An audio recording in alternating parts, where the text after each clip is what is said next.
Shalom, selamat pagi saudara-saudara yang dikasihi Tuhan Yesus Kristus. Salam sejahtera buat saudara semua dimanapun saudara berada.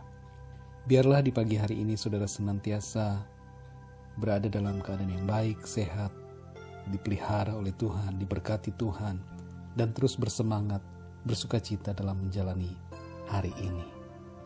Pada saat ini saya akan membagikan renungan tentang 2 macam rasa bosan dan cara mengatasinya. Sebelumnya mari sama-sama kita akan membaca Amsal pasal 3 ayat yang ke-11. Hai anakku, janganlah engkau menolak didikan Tuhan, dan janganlah engkau bosan akan peringatannya. Saudara yang dikasihi Tuhan, rasa bosan seringkali muncul dalam kehidupan kita.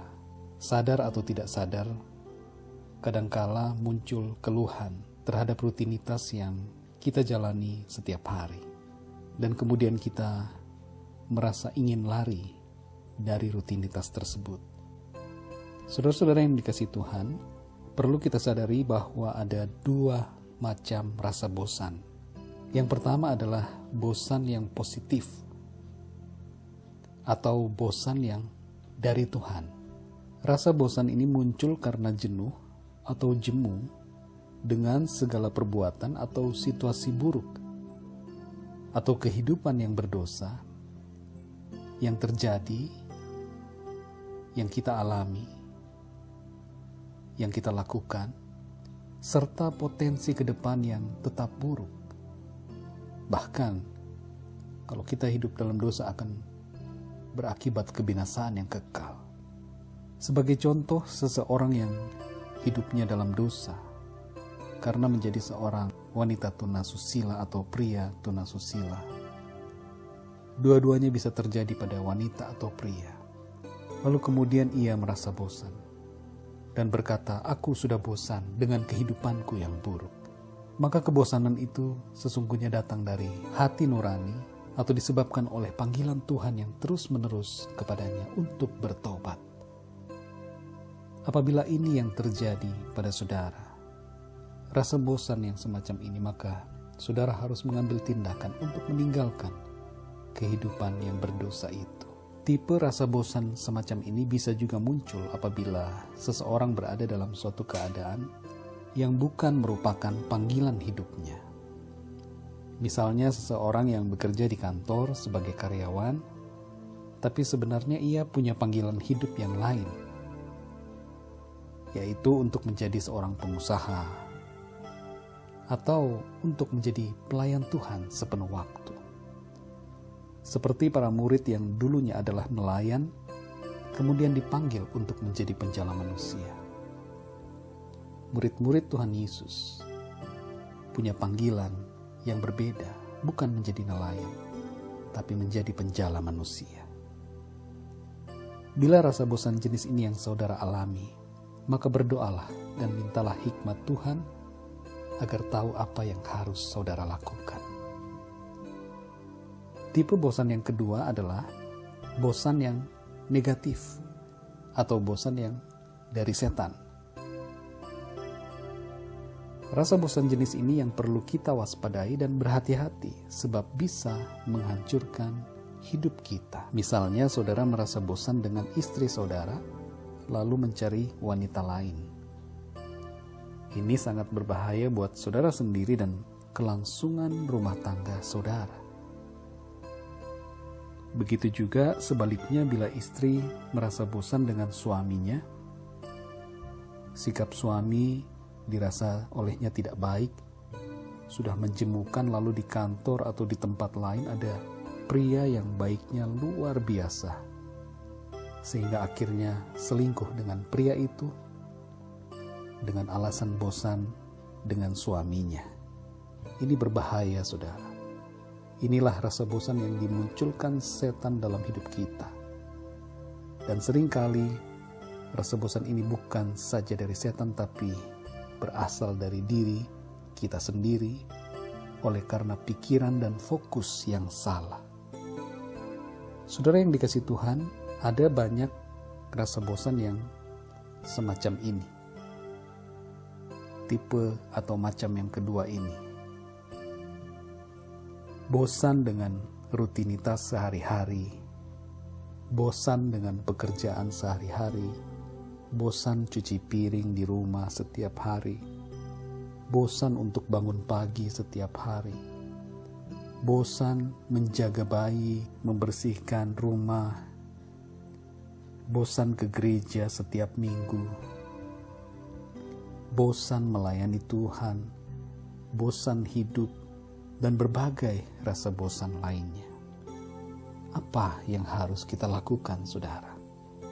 Yang harus kita lakukan adalah mencintai kehidupan yang Tuhan berikan pada kita dan bersyukur atas semua itu, serta melakukan segala sesuatu dengan tidak bersungut-sungut.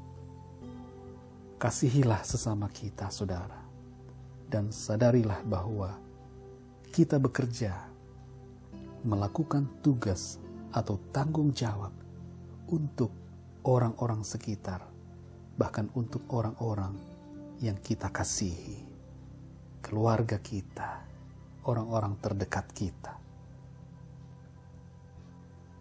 Saudara yang dikasihi Tuhan, marilah kita renungkan, apakah selama ini rasa bosan kita adalah rasa bosan yang tipe pertama atau tipe kedua. Berdoalah, saudara. Bila ada sesuatu yang harus saudara ubah dalam hidup saudara, maka lakukanlah sekarang. Hiduplah seturut dengan kehendak firman Tuhan. Hiduplah seturut dengan panggilan Tuhan. Jika rasa bosan itu muncul akibat saudara jemu atau jenuh dengan kegiatan rutinitas yang sama setiap hari, maka ubahlah cara pandang kita terhadap situasi, pekerjaan, ataupun rutinitas kita itu. Milikilah hati yang baru. Ubahlah fokus hati saudara. Mulai hari ini, jadilah pribadi yang selalu tersenyum dan sukacita dalam menghadapi setiap rutinitas saudara setiap hari. Saudara yang dikasihi Tuhan, ambillah waktu untuk merefresh pikiran saudara, menyegarkan pikiran saudara bersama Tuhan. Berdiam dirilah dan tenang di dalam hadirat-Nya. Rasa bosan tidak akan selesai dengan jalan-jalan atau liburan keluar kota, keluar negeri. Ketika kita selesai jalan-jalan dan liburan, maka rasa bosan itu akan muncul lagi oleh sebab kita belum mengubah cara pandang dan fokus hati kita. Milikilah fokus hati yang benar. Bersyukurlah selalu untuk kehidupan saudara. Bersyukurlah untuk pekerjaan saudara. Bersyukurlah untuk setiap rutinitas yang saudara jalani setiap hari. Damai sejahtera dari Tuhan Yesus Kristus senantiasa melimpah dalam kehidupan saudara. Yohanes 14 ayat 27, Tuhan Yesus berkata bahwa damai sejahtera kutinggalkan bagimu. Damai sejahtera kuberikan kepadamu. Dan apa yang kuberikan tidak seperti yang diberikan oleh dunia kepadamu. Janganlah gelisah dan gentar hatimu. Saudara yang dikasihi Tuhan, luar biasa Tuhan Yesus memberikan kepada kita damai sejahtera-Nya. Dan oleh damai sejahtera itu, hati kita selalu dipenuhi dengan ketenangan, sukacita oleh karena Roh Kudus di dalam kita. Mari sama-sama kita berdoa. Terima kasih Tuhan untuk segala kemurahan-Mu dalam hidup kami. Kami menyadari bahwa Engkau begitu baik. Setiap tanggung jawab, tugas, rutinitas yang kami kerjakan setiap hari, itu merupakan bagian hidup yang harus kami jalani, dan kami bersyukur atas semuanya. Kalau ada sesuatu Tuhan yang harus kami rubah dalam hidup kami, maka biarlah Tuhan memberikan kami hikmat untuk kami mengambil tindakan, langkah sesuai dengan apa yang menjadi panggilan Tuhan dalam hidup kami. Terima kasih Tuhan, berkati setiap pendengar renungan ini. Apabila ada yang hidup dalam dosa, biarlah Engkau menolong mereka untuk keluar dari setiap dosa, meninggalkan dosa, dan hidup benar seturut dengan kehendak firman-Mu. Terima kasih Bapa, pimpin kami sepanjang hari ini dengan kuat kuasa-Mu ya Roh Kudus. Di dalam nama Tuhan Yesus Kristus kami berdoa dan mengucap syukur. Haleluya. Amin. Puji Tuhan saudara, Tuhan Yesus memberkati saudara semua.